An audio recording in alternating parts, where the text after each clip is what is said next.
Morning, guys. Today we're going to talk about the link principle number 1, which is trust. And I certainly trust that by the end of today's session, you'll have a better understanding and idea of how to implement the fundamental trust principle into all aspects of your life and of your business. So let's just share my screen quickly and let's get the process going.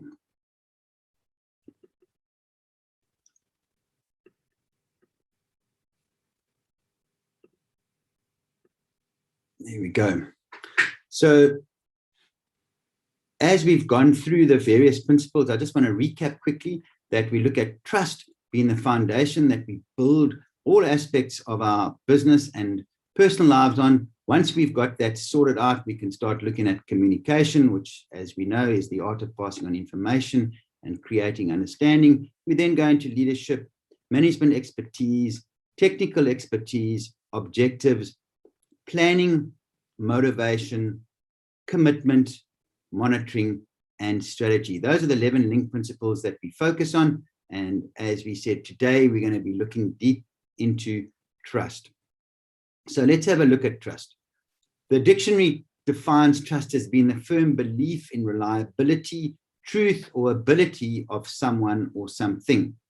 We understand that all relationships are built on trust, and we need to understand that with trust, we identify foundational platforms to establish trust through a process of identifying clear values in line with yourself being the client or your organizational structural ambitions. Now, these are done in conjunction with the client or its teams to clearly understand exactly what it is they serve and believe. In trust, we dig deep into the character and the competence to enable the client to set their own foundational understanding. So once trust is established, we can start moving on to the next phase of communication in the link principles that we go through. So we need to identify a basis on which people can trust one another. What we do there is we understand that we have to have the same beliefs. If we don't have the same beliefs, we're not going to be able to trust each other. So in getting beliefs, what we look at is values, and values create the basis from which people can trust one another. We understand that only when people have the same beliefs will they trust in each other. And that is applicable to all aspects of life. When we understand that we all come from different backgrounds, we can't judge one another. Dependent on how I was brought up will determine how I feel about certain things, and the same would apply with you. So in the wonderful diverse culture that we have, in particular in South Africa, there's incredible diversity in terms of where we are and where we come from. So it's important that we understand that we all come from different backgrounds and that we can't judge one another. So my values are and could completely be contradictory to yours. So having that simple understanding is exactly why we come into this place where we need to trust one another, which would be dependent on what it is that we believe. So in the working environment and in our lives in general, we need to be dependable. We need to be reliable. We need to understand that we should be those that people would want to go to war with and that have your back and perhaps are authentic in terms of what we do. So William Shakespeare here gives a really great definition, stating that you don't trust the person who has broken faith once. And that's one of the things that we need to understand. When we break down the simple faith that we have in one another, often it's very difficult for us to rekindle that trust. The best way to find out if you can trust somebody is to trust them. Ernest Hemingway. And we know that he was an adventurer, and the simplicity is, especially when we go into these tough environmental challenges, we also need to understand that we need to trust one another. And that trust is something that would really resonate with your own beliefs. And we need to also look at trust starting with truth, and it ends with truth. So trust is a truthful thing. You know, when I speak to people and I ask them what trust is, we get so many different definitions. And it says here, he who does not trust enough will not be trusted. Lao Tzu put that into great perspective. Now let's have a look at trust. So what is trust? It's knowing deep inside that all is well, that you are wise enough to make good decisions and learn from the others while expanding your circle of trust to include more good souls like you. So look at that. It's that knowing deep inside you that all is well. And when we look at this, we need to understand that unless we believe in someone, the message that they pass on will not be understood. It's as clear as daylight that we choose not to listen to people we don't trust. And that, unfortunately, is just the way things are in all aspects of our lives. When we understand that your peers will not understand your communication if they don't trust you. In other words, they will choose not to understand your communication. So when we look at trust, there's a whole lot of aspects that we look at. We look at the spiritual trust, that's that inner trust that resonates deep in our core. We need to get into that place where, again, this is not about your or my spiritual beliefs. It's about you and I and all of us around us getting into that place where deep down we find that peace, that love, and that joy to foster the circle of trust that we have. Once we've got that, we can start looking at self-trust, and those are the actions that you can look at yourself, that you can have that confidence that you can move forward in all aspects of your life. And we look at those aspects in terms of just dealing with the things that take you out. We call them saboteurs. And we look at the things that encourage you, which is the sage side of where you are, and that you can trust yourself, that you are enabled to get through whatever you need to get through. We then look at the significant others in your life, and that's just trusting your partners in your relationships. And we also look at that situation that we don't wait for them to earn your trust. Trust them to the good person that you truly are, that people can see exactly who you are. You know, we talk about trust being earned, and the truth is, if the people in your circle of trust are not trustworthy, you will very quickly find out exactly where they are and how they're operating. So what we do here is we talk about that act of love that we have in the significant others that are around us, and you can just let that resonate with you in terms of how you just operate within your family, which is the next aspect of what we look at in your circle of trust. So, you know, that's your significant closest part of your life are your family and your friends. And, you know, we have certain expectations that we set upon one another.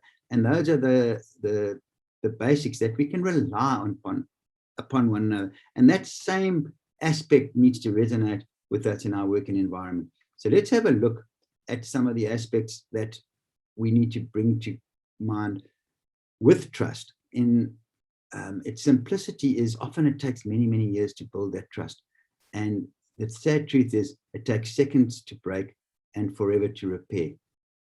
You know, when we look at our various perspectives on trust, I found this diagram, I can't remember where I found it a few years ago, and it resonates quite well with regards to how we can apply ourselves, not only when we're meeting new people, but in the environments that we find ourselves in. So the first thing that we look at with regards to people, and I certainly look at this quite carefully, is when I meet somebody, I look at their character.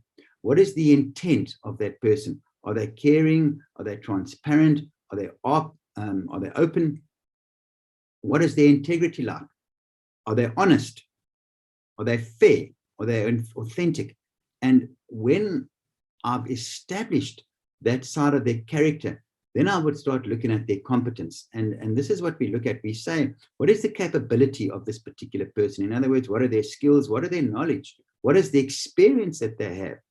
And where do we find the results of what they've done? Today, people's reputational results can be picked up anywhere. You can go onto LinkedIn, you can go to Facebook, you can go onto Google, you can look wherever it is, and you will see the reputation, credibility and the performance of those people that you're working with. So one of the things we need to understand is that trust doesn't come with a refill. Once it's gone, you probably won't get it back. And if you do, it'll never be the same. And that's a fact. So this is something that we need to look at very, very carefully when deciding on how we behave, how we deal with certain situations, etc. So when we look at this process of trust, the very first thing that we need to do is we need to establish values. And one of the examples I'm going to give you now is a company that's quite dear to my heart that have established these facts. Now, when we look at these values, we can talk about honesty, truthfulness, and transparency. And if I asked you, what does honest mean to you? We get so many different answers. People will say that's to talk the truth. Perhaps your form of honesty will be to do what you say you're going to do. And again, that's reliability. To be honest means, quite frankly, we do not steal. And where and how can we steal?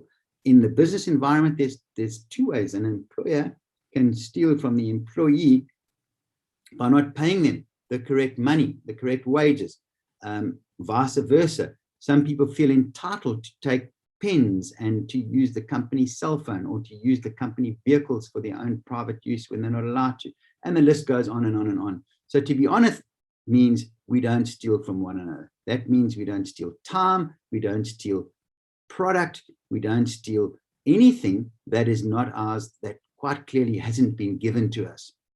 Truthfulness, quite frankly, is we don't lie to one another. And to be transparent is that we share. We don't sit, when somebody walks into your office, you see people hiding their screens because they're sitting on Facebook or social media when they should be on their computer doing normal work.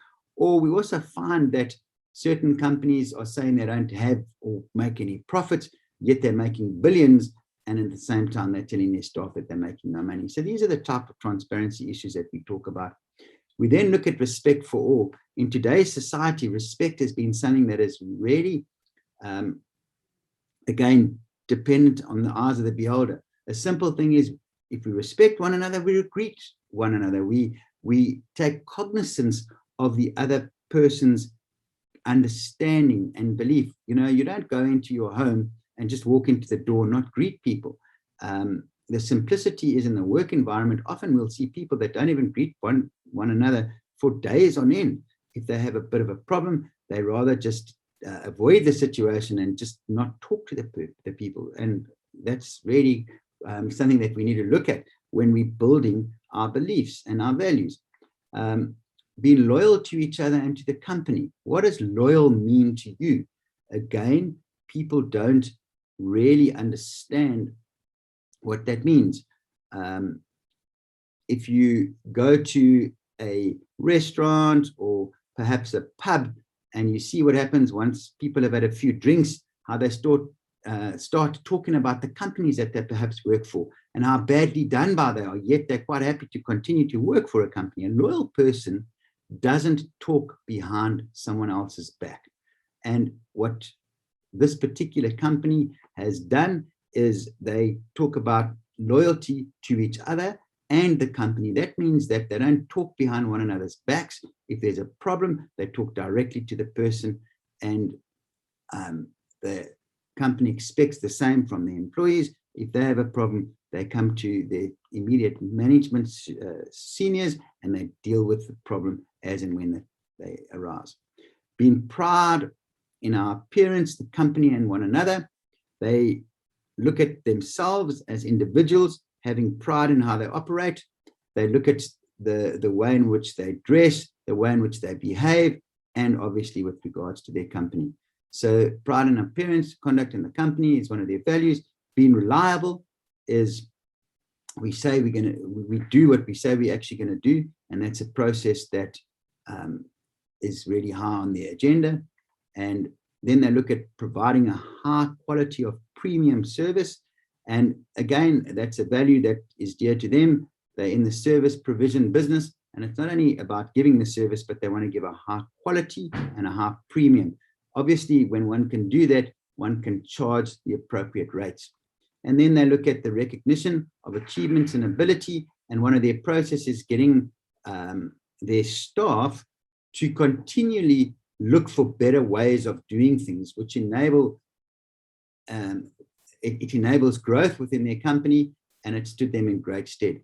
So putting all this in a nutshell, these are the values or beliefs that the company focuses on, and it allows them to establish and set the foundation of trust. Once that foundation of trust has been enabled, then we can start looking at the next aspect, which is communication, which we'll go into at the next slide.